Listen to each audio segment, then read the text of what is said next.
அஸ்ஸலாமு அலைக்கும் வரஹ்மத்துல்லாஹி வபரகாத்துஹு. அன்புக்குரிய சகோதர சகோதரிகளே,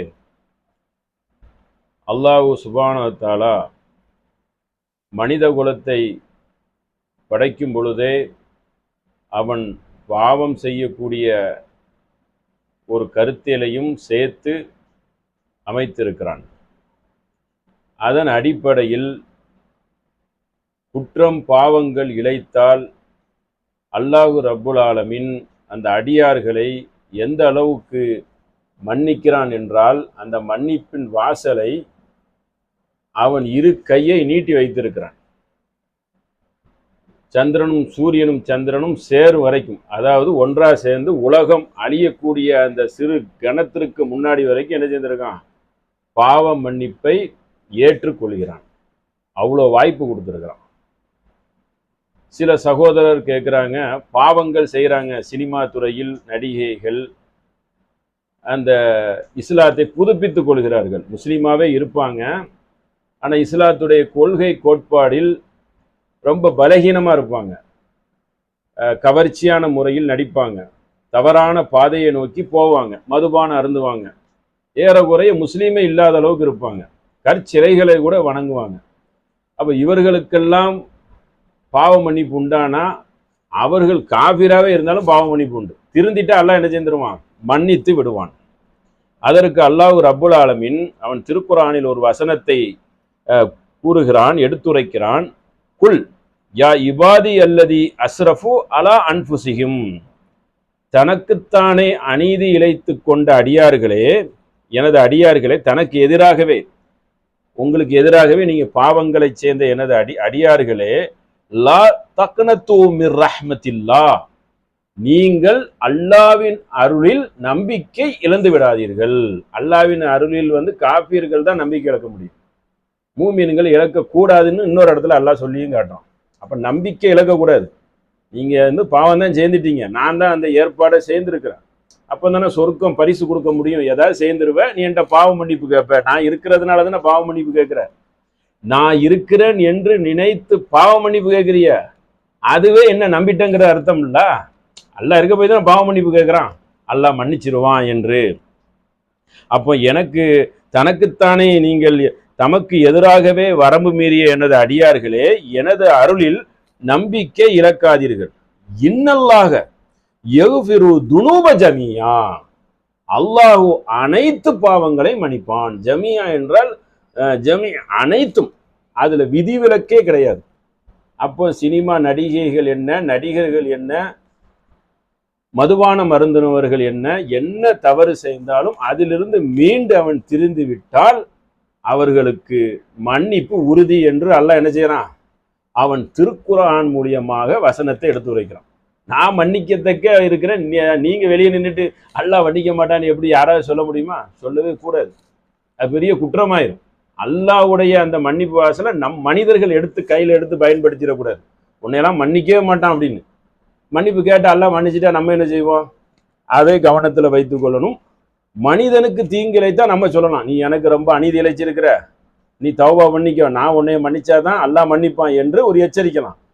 பொதுப்படையாக அவன் பர்சனலாக சேர்ந்திருப்பான், பர்சனலாக தனக்குத்தானே எதிராக தானே அவனே மதுபானம் அறிந்திருப்பான், அவனே அநேகமாக என்ன சேர்ந்திருப்பான்? கொலையை கூட சேர்ந்திருப்பான், விபச்சாரம் கூட சேர்ந்திருப்பான். ஆணா இருந்தால் பெண்ணா இருந்தாலும் விபச்சாரியாகவும் இருந்திருப்பா. நடிகைகள் ஏறக்குறைய அப்படி தானே உடம்பை காட்டித்தானே பாவம் அந்த மாதிரி தானே நடிக்கிறாங்க. இல்லைன்னா கூத்தாடி சினிமா துறையில் பெண்களை ஏற்றுவாங்களா? அரைகுறை ஆடையை பெண்களை போதை பொருளாக பார்க்குற மாதிரி இருந்தால் சினிமா துறையில் உள்ள கூப்பிடுவான், போத்திக்கிட்டு நீங்கள் நடிங்கன்னா சொல்லுவான். ஒரு பொம்மையை விட்டா கூட அதை கவர்ச்சியாக தான் விடுவான். பெண்களை போதைப் பொருளாக பார்க்கக்கூடியவர்களாக தான் சினிமா துறையில் அதிகமானவர்கள், குறைந்த சில 1-2 பேரை காமகர்கள் அப்படிதான் இருப்பாங்க, கொடியவர்களாக. அப்ப இன்னஹு ஹுவ கஃபூருர் ரஹீம், அவன் எப்படிப்பட்டவனாக இருக்கிறார்கள் என்றால் அன்புடையவனாகவும் அவன் நிகரற்ற அன்புடையவனாக இருக்கிறான். அதனால் நீங்கள் அல்லாஹ்வுடைய என்ன செய்யணும்? அவனுடைய அருளில் நீங்கள் நம்பிக்கை இழந்து விடாதீர்கள் என்று அல்லாஹ் ரப்புல் ஆலமீன் என்ன செய்கிறான்? கூறுகிறான். அடுத்து ஒரு இடத்துலையும் அல்லாஹ் என்ன தெரியுமா சொல்லி காட்டுகிறான்? ஒஷாரியுன விரைந்து வர்றது, ஒடிவா, இலா மகுஃபிரத்து மிர் ரப்பிக்கும் வ ஜன்னத்தின் அர்துஹா அர்து சமாவாதி வல் அர்து உஇத்தத்தில் லில் முத்தகீன். நீங்கள் விரைந்து ஓடி வாருங்கள். எதுக்கு தெரியுமா ஓடி வரணும்? வானங்களையும் பூமிகளையும் உள்ளடக்கிய அந்த உள்ளடக்கி என்னது இருக்கு? சொர்க்கத்திற்கு நீங்கள் விரைந்து ஓடி வாருங்கள். அது இறையச்சம் உடையவர்களுக்காக தயாரிக்கப்பட்டிருக்கிறது. அதாவது அல்லாஹ் கிட்ட நீங்க பாவ மன்னிப்புக்கு என்ன செய்யணுமா? மகுபிரத்துன், பாவ மன்னிப்புக்கு விரைந்து ஓடி வந்து பாவ மன்னிப்பு கேளுங்க. பாவ மன்னிப்பு கேட்டு திருந்திட்டா உங்களுக்காக தான், இந்த சொர்க்கவாசிக்கு தான் மேல என்ன செஞ்சிருக்கேன் அல்லாஹ், இந்த உலகத்தை, இந்த பூமி வானம் அண்ட சராசரங்களை உள்ளடக்கிய அந்த சொர்க்கத்தை நான் தயாரித்து வைத்திருக்கிறேன். அது யாருக்கு தெரியுமா? உஇத்தத்தில் லில் முத்தகீன், அது இறையச்சம் உடையவர்களுக்காக தயாரிக்கப்பட்டிருக்கிறது என்று அல்லாஹ் ரப்புல் ஆலமீன் என்ன சொல்றான்? இந்த எடுத்துரைக்கிற வசனங்கள்லாம் யாருக்கு எடுத்துரைக்கிறான்? பாவம் செய்தவங்களுக்கு தான். குர்ஆன் வசனம். அப்ப நம்ம என்ன சொல்ல முடியாது? யாரையும் ஒண்ணுமே சொல்ல முடியாது. பாவம் செய்வ திருந்துவ, இதுதான் நானே உன்னை ரெடி பண்ணி வச்சிருக்கிறேன். அப்படியே வச்சிருக்கேன். மனிதரையே நான் அந்த மாதிரி தான் செய்ய வச்சு வெளியே அனுப்பி விட்டுருக்கிறேன் அப்படிங்கிறதை புரிந்து கொள்ள வேண்டும். ஒரு இடத்துல நபிகள் நாயகம் ஸல்லல்லாஹு அலைஹி வஸல்லம் அவர்கள் கூறுகிறார்கள். 2 நபிமொழியாக வரும். எப்படி என்றால், வல்லதி நப்சி பி எதிகி, என் உயிர் எவன் கைவசம் இருக்கிறதோ அவன் மீது சத்தியமாக அல்லாஹ் என்ன தெரியுமா செய்வானா? துனூப தஹபல்லாஹு பிக்கும் வல ஜாஉ பி கௌமி யதுனனு ஃபஸ்யஸ்தக்ஃபிரூன அல்லாஹு ஃபயக்ஃபிரு லஹும். அதாவது நீங்கள் பாவம் செய்யாமல் இருந்தால் உங்களை அகற்றிவிட்டு உங்களை தூக்கிட்டு என்ன செஞ்சிருவான்? அழிச்சிட்டு அல்லாஹு இன்னொரு சமுதாயத்தை கொண்டு வந்துருவான். பி கௌமி பி துனூபிஹிம், இன்னொரு சமுதாயத்தை கொண்டு வந்துருவான். அவர்கள் என்ன தெரியுமா செய்வார்கள்? பாவம் செய்வார்கள். பாவம் செய்து என்ன செய்ய? பாவம் செய்து அல்லாஹ்விடம் பாவ மன்னிப்பு கேட்பார்கள். அல்லாஹு அவர்களை மன்னிப்பான். நீ ஒண்ணுமே செய்யல, 100% பெர்ஃபெக்ட் தான். ஏன்னா மேல இருந்து வந்த இறைய மலக்குகள் தான், தேவ தூதர்கள் தான். அந்த மாதிரி வந்து மலக்குகள், நம்ம சொல்லக்கூடிய அந்த மலக்குகளா இருக்கும். ஒரு தவறு கிடையாது. மலக்கு மட்டும்தான் பெர்ஃபெக்டா இருப்பாங்க, சொன்னதுக்கு கட்டுப்படக்கூடியவர்களாக இருப்பாங்க. அப்படி இருந்துட்ட, அப்படி இருந்தவொடனே என்ன செஞ்சுட்டான்? ஒரு கூட்டமே அப்படின்னா, அப்படிப்பட்ட கூட்டம் எனக்கு தேவையே இல்லையே என்று நபி ஸல்லல்லாஹு அலைஹி வஸல்லம் என்ன செய்றாங்க? இதை எடுத்து உரைக்கிறாங்க. இது முஸ்லீம்ல வருது. நீங்கள் முஸ்லீம்ல வரக்கூடிய 5302, நீங்கள் பாவம் செய்யாதவர்களாக இருந்து விட்டால் நிச்சயமாக பாவம் செய்கின்ற ஒரு படைப்பை அல்லாஹ் என்ன செய்து விடுவான்? உருவாக்கி விடுவான். அன்னக்கும் பிதுனூபி லஹலக்கல்லாஹு ஹல்கன், இன்னொரு படைப்பை படைச்சு விடுவேன், இன்னொரு படைப்பை கொண்டு வந்துருவானாக்கும். அவங்க என்ன செய்வாங்க? யகுஃபிருலகும், அவர்கள் பாவங்கள் செய்வார்கள், தவறுகள் செய்வார்கள். அவர்களை அல்லாஹ் என்ன செய்வான்? மன்னிப்பான் என்று நபி ஸல்லல்லாஹு அலைஹி வஸல்லம் கூறுறாங்க. இதுல இருந்து என்ன தெரியுது? நான் அப்படிதான் சேர்ந்திருக்கிறேன். இன்னொரு பக்கத்துல என்ன மாதிரி வருது என்றால், அது பாவத்தை தூண்டுற மாதிரி நீங்க நினைச்சிடக்கூடாது. மனிதங்கிறவன் சின்னது சேர்ந்துருவான், சொல்லாம கூட இருந்துருவான், நோன்பு வைக்காம இருந்துருவான், ஒருத்தனை திட்டிடுவான், கோபத்துல அடிக்க கூட சேர்ந்துருவான், அடிச்சுட்டு அவன்கிட்டையும் மன்னிப்பு கேட்பான், அல்லாட்டையும் மன்னிப்பு கேட்பான். தவறுக்கு லிமிட்டா இருக்குது, என்ன வேணாலும் செய்வான், ஏதாவது ஒன்று சேர்ந்து போடுவான். அப்போ யதார்த்தமா வாங்கி மூசா நபி மாதிரி ஒரு குத்து விடுவான், ஆள் வந்து அல்பாயுஸ்ல செத்து போயிடுவான், இறந்து போயிடுவான். என்ன செய்வியா? தெரியாம ஒரு கோபத்துல சும்மா அடிச்சிருப்போம், ஆளே இறந்துருப்பானே. உலகத்துல ஜெயில தூக்கி போட்டுருவாங்க. சட்டம் அப்படி ஒரு சட்டம் தன் கடமையை சேர்ந்துடும். அப்போ வந்து மறுமையில என்ன செய்வாங்க?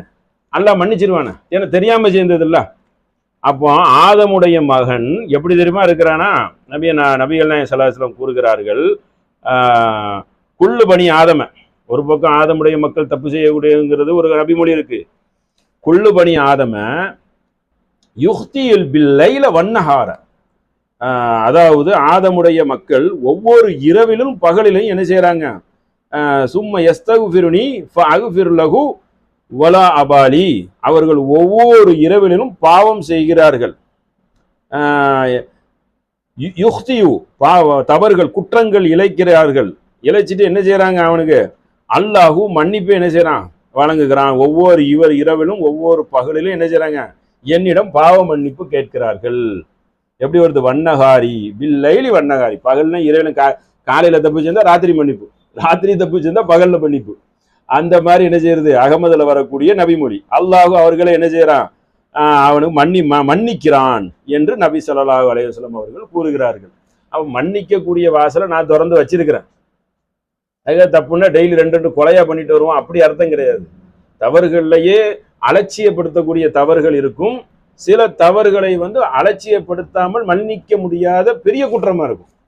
அலட்சியப்படுத்தலாம், கடந்து போகலாம், பெருந்தன்மையாக விட்டு விடலாம், மறந்து விடலாம், மன்னிச்சியும் விடலாம். உலகத்திலையும் அப்படி இருக்குல்ல. தவறுகள்ல ரெண்டு தவறு இருக்கும். ஒரு குற்றம் சேர்ந்தா போலீஸ்காரன் பிடிச்சிட்டு போயிடுவான், ஒரு தவறு சேர்ந்தா சமரசம் பண்ணி விட்டுட்டு போயிடுவாங்க. ரெண்டு பேரும் சமரசம் அவங்கன்றுவாங்க. அப்போ குற்றங்கள்லயே உலகத்திலே ரெண்டு இருக்கு. அலட்சியப்படுத்துறது ஒன்று இருக்கு, பிடிச்சி வச்சு போலீஸ் ஸ்டேஷன்ல உள்ள பிடிச்சி வச்சு உள்ள கைதி செக்ஷன்ல விடக்கூடிய தவறும் இருக்கும். வெளியே விடக்கூடாது, இவன் டேஞ்சரான ஆளு அப்படின்னு சொல்லி. அப்போ தவறுகளை பொறுத்த வரைக்கும் அந்த அந்த செக்ஷன் இருக்குது. அல்லாஹ் ரப்புல் ஆலமீன் கருணையாளன் அல்லவா, கஃபூருர் ரஹீம்ல. அவன் மனிதன், அவன் தானே எல்லாத்தையும் படைச்சு வச்சிருக்கிறான், என்னென்ன நடக்குங்கிறது எழுதி வேற வச்சிருக்கிறானே. அப்ப அல்லாஹ் என்ன செய்யறான் என்று கேட்டால் இந்த மன்னிப்பை வழங்குறான். அது அல்லாஹ்வை நம்பியவங்களுக்கு தான். அல்லாஹ்வை நம்பாதவனுக்கு அல்லாஹ் வேற இடத்துல போய் மன்னிப்பு அது லிஸ்டே இல்லையே. ஆமா. அப்போ இது என்னன்னு இதை எப்படி புரிந்து கொள்ளணும் என்றால், நமக்கு நாமே எதிராக நடந்திருப்போம். காலங்காலமா மக்கத்து காபீர்கள் குடித்தது போல் குடித்திருப்பாங்க. சஹாபிகள் கூட அதை சேர்ந்தாங்க. பிற்பாடு அதை ஹராம்னு சொன்னது நிறுத்திடுவாங்க. சில பேர் தெரியாமலே தவறு செய்திருப்பாங்க. தெரியாமலே, தன்னறியாமலே மார்க்கம் தெரியாது, அல்லானா என்னன்னு தெரியாது அப்படின்னு இருப்பாங்க. அப்படியே மௌத்தாயிட்டா கதை முடிஞ்சு போச்சு. பாவ மன்னிப்பு கேட்டுட்டா, பாவ மன்னிப்பு கேட்டு இறைவா நீ இருக்கிற, மறுமை ஒன்று இருக்கிறது, மறுமையில கடவுளின் மகன்லாம் காப்பாற்ற மாட்டாங்க, கல்லு மண்லாம் காப்பாத்தாது, கண்டிப்பாக படைத்தது ஒரு இறைவன் தான், யாரும் சப்போர்ட்லாம் பண்ண மாட்டாங்க, சிபாரிசுலாம் பண்ண முடியாது, நீ இந்த மகனை ஏற்றுக்கிட்டா மேலே சிபாரிசுன்னா அது அது தேவையே இல்லையே, அது செருப்படி தான் விழும். அந்த மாதிரி எல்லாம் என்ன கிடையாது. அந்த மாதிரி சிபாரிசு சைடு அந்த மாதிரி போகக்கூடாது. இறைவன்னா ஏக இறைவன், பரம்பொருள், அவன்கிட்ட மன்னிப்பு கேட்கக்கூடியவர்களாக இருக்கணும். அப்படிப்பட்ட மக்களாக இருக்கணும். அந்த மாதிரி ஒரு விஷயத்தை கொண்டு சினிமா கூத்தாடிகள், நடிகைகள் யாராக இருந்தாலும் சரி, இந்த முந்தாச்சி, மோனிகா, இந்த பல நடிகைகள் இஸ்லாத்தை என்ன செய்திருக்காங்க, ஏற்று வந்திருக்காங்க, இனிமேலும் வருவாங்க. சனாக்கன் ஒரு நடிகை, முஸ்லீம் தான், முஸ்லீம், இஸ்லாத்தை ஏற்று வரவங்களும் இருப்பாங்க. அதாவது பிறப்பு முஸ்லீமாக இருந்து கொண்டே இஸ்லாத்தில் இல்ல அந்த தடை செய்யப்பட்ட செயல்கள் அனைத்தையும் செய்யக்கூடியவர்களாக இருந்திருப்பாங்க. அவர்களுக்கெல்லாம் மன்னிப்பு இருக்குதா என்று கேட்டால் அல்லாஹ் மன்னிக்கிறான், யாருமே ஒன்றும் சொல்ல முடியாது. அந்த அளவுக்கு அவங்களும் அந்த இஸ்லாமை தெரியாமல் செய்ததை உணர்றாங்க. உணர்ந்து பாவ மன்னிப்பு கேட்கிறார்கள். அல்லாவும் என்ன செய்யணும், மன்னிக்கக்கூடிய வாசலை திறந்து வைத்திருக்கிறான். அதை என்ன செய்யணும், பயன்படுத்தி நல்மக்கள் ஆகணும். துஷ்புரகம் செய்யக்கூடாது. நான் சேர்ந்துக்கிட்டே இருக்கிறேன்னு சொல்லி, அல்லாஹ் நன்கு அறிந்தவன், அவன் லத்தீஃபுன் ஹபீர், நுட்பமானவன், அவனை ஏமாற்ற முடியாது, கதவை மூடவா முடியும், சாமி உள்ள கடவுள் இருக்கிறாருன்னு அப்படியெல்லாம் கிடையாது. எந்த ஒரு சப்போர்ட்டும் பண்ணி, எந்த ஒரு சிபாரிசு பண்ணி, எந்த ஒரு பித்தலாட்ட வேலைலாம் இங்கே செய்ய முடியாது. தவறு செய்துட்டு இங்கே லஞ்சம்லாம் கொடுக்க முடியாது. தவறு என்றால் மனப்பூர்வமாக மன்னிப்பு கேட்டு திருந்துவது. அல்லாஹ் அதுக்கு அவன் நன்கு அறிந்தவன், அதை அவன் என்ன செய்வான், மன்னிப்பான். அப்படி இதை புரிந்து கொள்ள வேண்டும் என்று சொல்லி உரையை நிறைவு செய்கிறேன். அஸ்ஸலாமு அலைக்கும்.